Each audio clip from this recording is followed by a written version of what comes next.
Good morning, everyone, and welcome to the webinar on 8 tips to build self-confidence as a speaker. One of the things that's really important when we get on stage, when we get before a group of people, whether it's training or facilitating or running a workshop, is our audience wants us to be confident. And that's very well, but internally we often run a dialogue of less than self-confidence, and we worry about making mistakes and worry about not connecting or building rapport. So this webinar is about some tips to help you build self-confidence when you're speaking. We often do a lot of preparation around our content. We have fancy PowerPoint slides, but we don't do the things internally that make us come across being a little bit more self-confident. Good morning, Jenny, just underway. Most of you have been on my webinar before, but I'm seeing a couple of new names. Please ask questions as we go. You've got a question and answer box. Don't wait for me to ask, are there any questions? Just type in a comment, something that's happened to you, or questions you may have. And please, more importantly, I want you to apply this to your own speaking situation. Whether you're running a seminar, whether you're training, whether you're running a facilitation session. And the best way to do this, the best way to apply, I guess, the information to yourself is think of an event that you've coordinated in the past and what could you change? What could have you done differently to make you appear more confident? And with confidence comes that credibility, that connection, the rapport, the license to sell information, to give people a new way of thinking. So confidence is really quite important. It's an internal thing that we all want and enjoy, but it also helps our audience. If you don't have one in the past, then look forward to the future. Have you got an event coming up? And what can you take away from today's webinar? What one tip, two tips that will help you just elevate your confidence the next time you present? So that's my aim for today. Think about the information, apply it to your own personal circumstances, and what could you do? So it's about moving from self-doubt to self-confidence. So when you stand up with the microphone, you look confident, you feel confident. So I'm going to give you 8 tips. So let's get underway. First tip is around positive self-talk. There's science out there that what you think will often result in what the outcome is, and there's lots of books around the power of attraction, and Susan Jeffers talks about affirmations. So it's that positive self-talk that brings us into a better place of confidence, and it's about saying, I know that I can do this, I'm well prepared. And there are those affirmations. I am a champion for having the courage to try. Better to have tried and failed than to have never tried at all. And not that you will have failed. Better to have had a go, the courage to stand up and have a go, than let that self-doubt stop you or paralyze you. The other thing that's really important as you move towards positive self-talk and being more courageous and more confident, self-confident, is to be careful, be wary of what I call perfectionism. We have this need to be perfect and not make a mistake. So we're not going to launch, we're not going to agree to run a seminar. We won't chair that meeting until we're absolutely perfect. So we do lots of things that around our training and polishing our skills, and we go to Toastmasters, but we're still not perfect, so we don't launch. So I think it's far better to get started and not worry about perfection. I mentioned, for those of you who are on early, that I've probably done 600 webinars. How many of them have been perfect? About that number. And if I was waiting to get this platform, this GoToWebinar, my PowerPoint slides absolutely perfect, I would never run a webinar. So I just want you to understand that part of your positive self-talk and part of building that self-confidence is you need to do away with this perfectionism.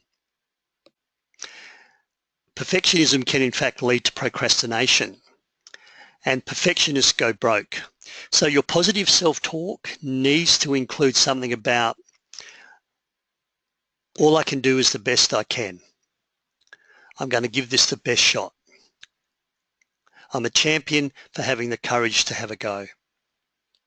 What positive self-talk do you run? What messages do you run before you walk on the platform with 500 people? And Henry Ford said, whether you think you can or whether you think you cannot, you will probably be right. So far better to think you can, and that is positive self-talk. Feel free to admit to your mistakes. And this is about vulnerability. I'm hoping you know of Brené Brown and her TED Talk about the power of vulnerability. So Brené Brown is one of the most watched TED Talks of all time. And it's got a little thing over the E, Brené. That's an R, by the way, Brené Brown. And she talks about how vulnerability, in fact, gives you power. So when you talk about your struggle or talk about the mistakes, your journey, that often will help your self-confidence. And it also helps you build credibility. If you've been through the journey, if you've been through the struggle and you're educating people in the area that you've been through, surely that has to give you great credibility and great confidence. And I think of Rosie Batty and her journey and her story and the credibility and the confidence she exudes when she speaks. And she's not a natural speaker. She's admitted to not enjoying speaking at first and having to work hard. So a lot of her confidence we see in Rosie Batty comes from that journey, that vulnerability. It's about being prepared to admit that you're not perfect. And from that, you can build your self-confidence. So feel free to reveal your vulnerability on stage. Vulnerability is not a dirty word. Vulnerability is, in fact, one of the things that leaders need to adopt more frequently. They need to be more vulnerable. The old school of that, as a leader, I must not reveal my uncertainty. I must not reveal my mistakes. I must not reveal where I come from. It's not true. Anthony Robbins, the highest paid speaker in the world. Tony Robbins' book, Awaken the Giant Within, and he talks about coming from a position of homelessness and living in his car. And the mistakes he made helps you build that confidence, helps you build that connection and that understanding and that rapport with your audience. So it's okay to admit your mistakes. Look good. You know the swans, the beautiful black swans in Australia that move across the lake or down the Swan River or wherever you see your black swans, and they move across just absolutely effortlessly. They're magnificent, they're nice looking, very smooth. Under the water is that churning. So part of self-confidence is looking good. And you may have worked out, that this young lady looks very good, looks confident. This young man looks confident. This guy is oozing confidence. This person coming to the job interview, walking on platform. So this doesn't mean you've got rid of your nerves. This doesn't mean that you're fake, that you're automatically confident. This means you're looking good to give the appearance of confidence. So part of building your self-confidence is, if you're advising someone to go on stage or go to a job interview, what are some of the coaching tips you would give them in the way they dress, the way they look, the way they walk across the platform, the way they sit in the chair waiting for job interview? And you would tell them to look good. You would tell them to sit upright. You would tell them not to slouch. Their eye contact, they would look good, they would look confident. So this is another way of building confidence. This poor gentleman, he doesn't look confident. He doesn't look credible either. So what can you do to look good, to make sure that when you go on stage, and it's the way you walk, walking on as though you want to be there. I know there's 500 people looking at you and you're feeling nervous, and the legs, the swan feet under the water are churning 100 miles an hour, but I want you to be that black swan and walk on with that smile, that confidence, the well-dressed, appropriately dressed for the audience.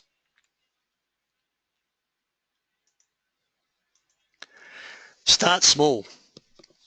In building confidence, know your limits and take small steps at a time. If you are going to learn to juggle, I don't think you should start with 5 balls. You would normally start with 3 balls. And I've tried to learn to juggle. In fact, learning the way to do things, because it's not the normal way of just throwing up balls and catching, I start with 2 balls.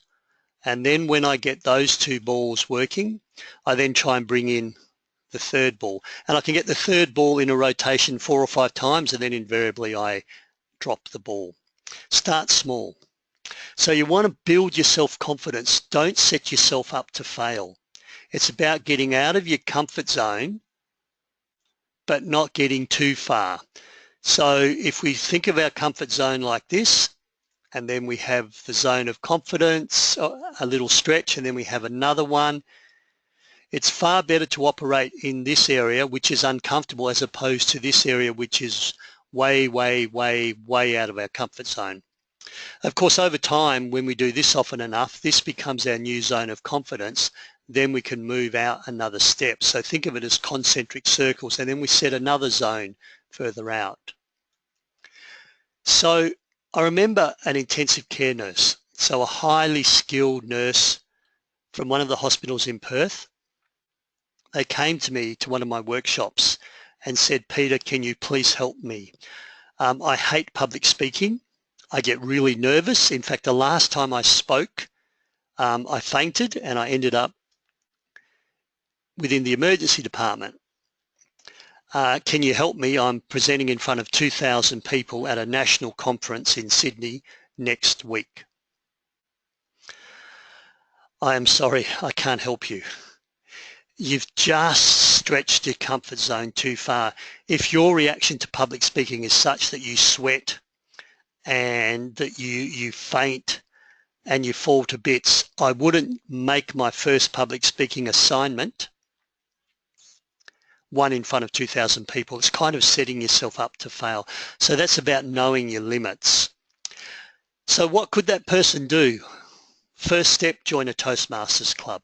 Or first step, stand up and speak in front of a team meeting with 5 or 6 people. Stand up at your handover. Nurses do handovers. People in the mining sector do pre-start meetings every day. Other organisations do lunchtime toolbox meetings once a week, once a month. Volunteer to do a toolbox meeting, a pre-start meeting, stand up at a meeting and present. Do that 10 times, get comfortable, then do a state conference, or then do a seminar within your work. then do state conference, then do your national convention. So it's about starting small. If you want to build confidence, set yourself small, achievable targets so that when you complete them, you feel good about yourself, as opposed to diving in the deep end, sinking or swim. And if you don't get a good result the first time, the setback can be worse than where you started from. Small steps, one step at a time. So there's the first 4 steps. Are there any questions on those at the moment?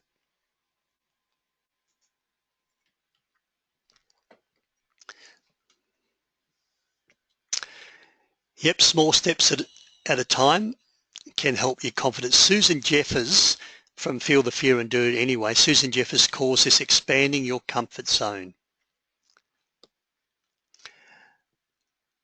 or one step at a time. And it's about pushing the envelope, but pushing the envelope in attainable goals. Talk about your nerves. Let's face it, if you do not look confident, so you've got perspiration or you're clearly the rabbit in the spotlight, you can talk about the elephant in the room. And part of the elephant in the room is, good morning everyone, my name's Peter, and I'm going to talk to you about how to build self-confidence. Before I move on, I'd like to let you all know that I don't enjoy public speaking, and in fact I get quite nervous, and as you can see my hands are literally shaking. But I've got 2 or 3 messages I want to share with you that I think are really important. So it's about announcing the elephant in the room. And then you don't have to hide your nerves. You don't have to pretend that you're not nervous.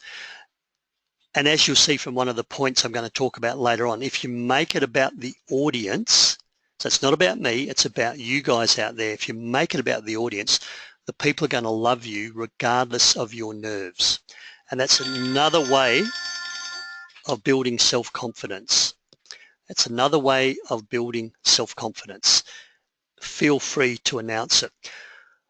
A couple of people I've worked with have their face goes red, and with the redness of the face, they clearly disclose their nervousness, and they can't do anything about it. They put on their makeup, they put a scarf around because the redness goes down the neck, and they do all sorts of things, and some people even decline from doing public speaking because their face goes red. But just imagine if you've got something valuable to say. You've got passion, you've got knowledge, and you've got an audience that needs to hear your message.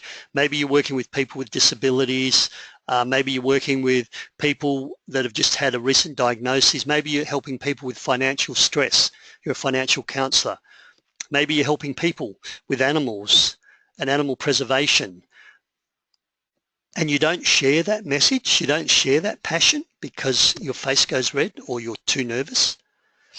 That's such a shame. That's a loss to society.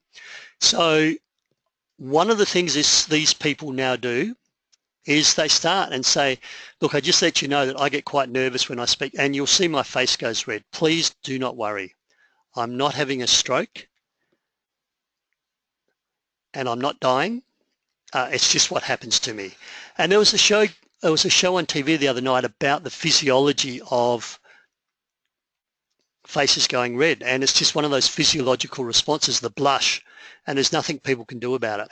So if it worries you, then just disclose. My elephant is that I am a person who stutters, and at job interviews and in my workshops and my keynotes, when I let people know fairly early on, they really don't care, and all of a sudden I don't stutter as much because I'm not trying to hide it. I'm not worrying about it.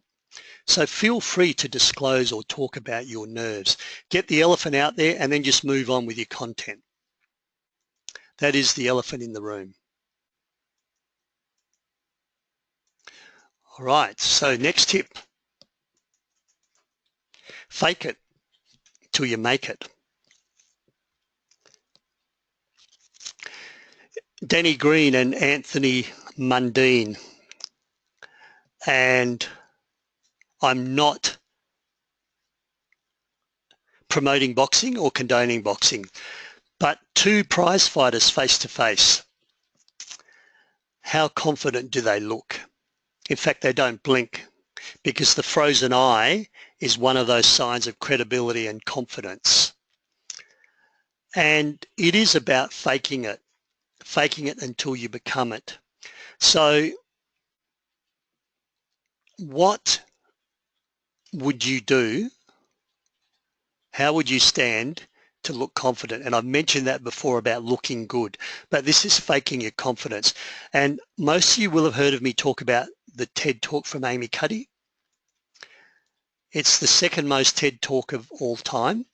There's a little bit of science that has started to, I guess, question the validity, but it's about doing the power posing. So I've got Wonder Woman here.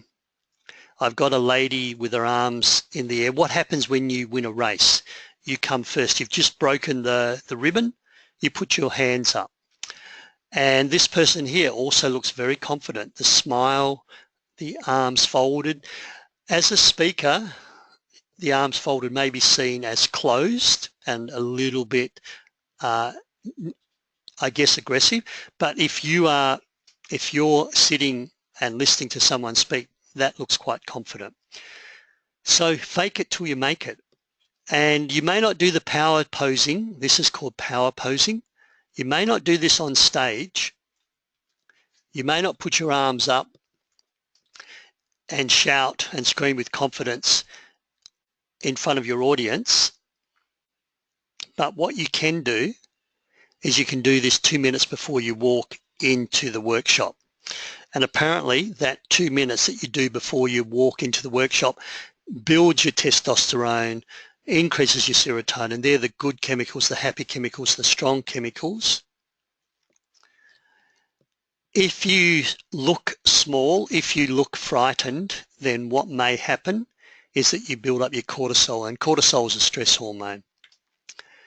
So there's tip number 6, just fake it. Fake it till you make it. Amy Cuddy says, fake it till you become it. And I have a comment.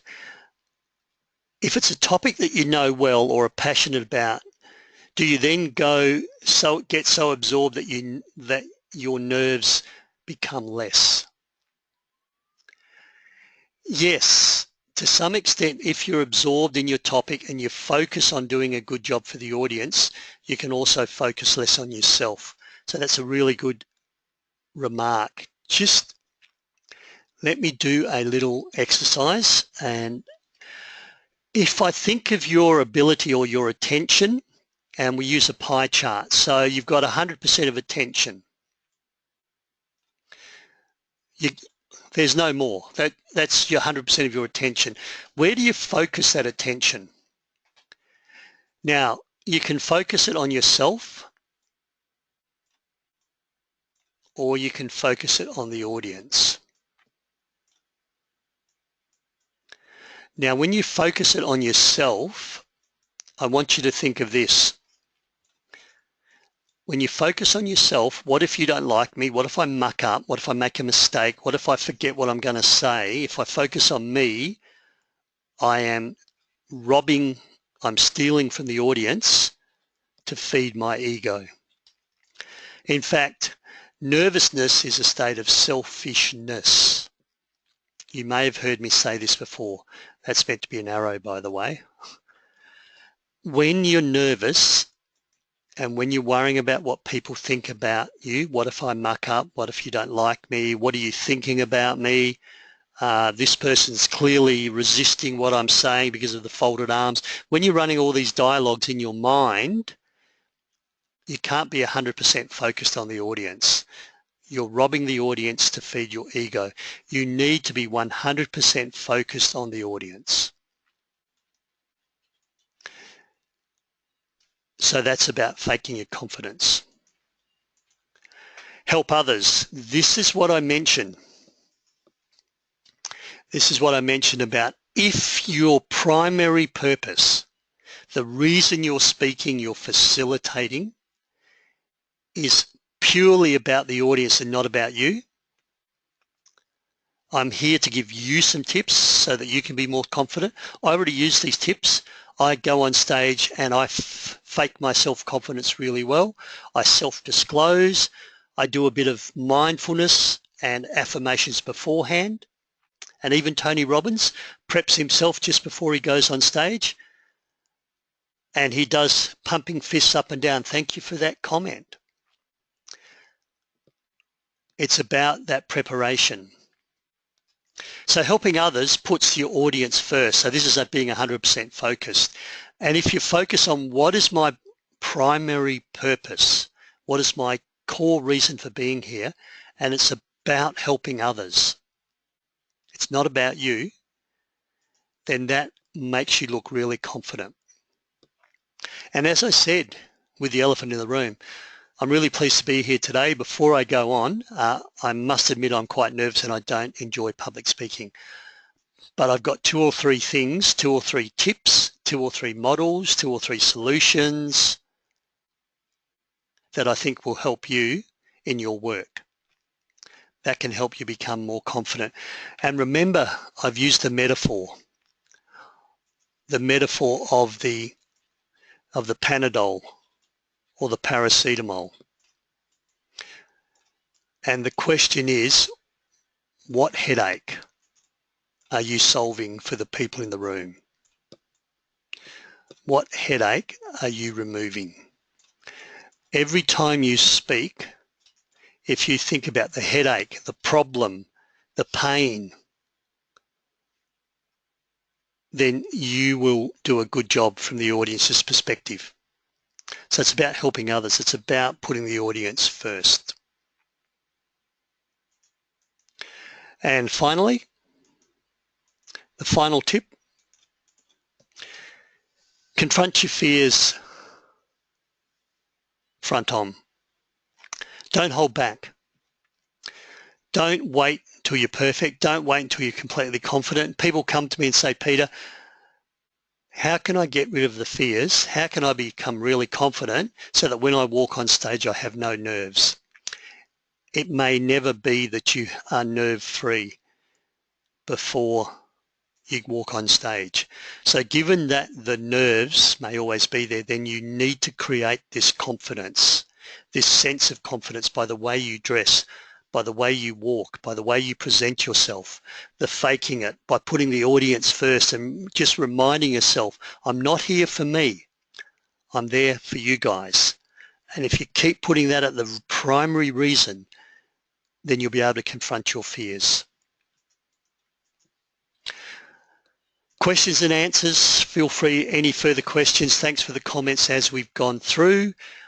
Upcoming workshops, I've got a couple of workshops in Melbourne coming up in 6th, 7th of March. Violet's doing giving and receiving feedback.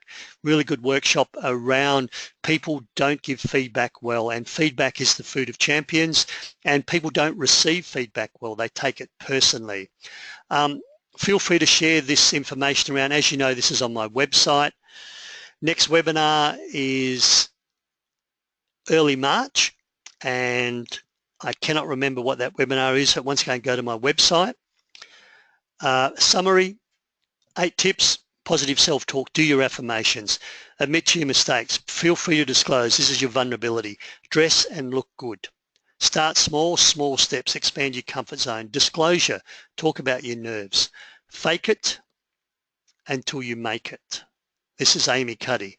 Help others, your primary purpose is to help others, and confront your fears full on. So if you've got something to say, public speaking is your fear, but you have a core message, then you need to deal with it.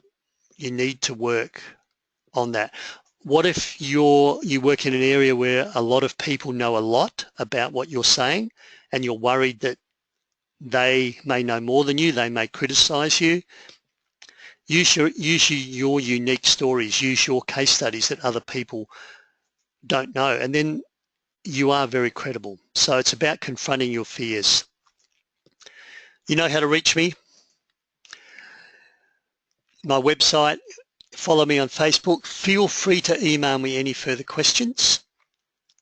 and I want to thank you for your participation.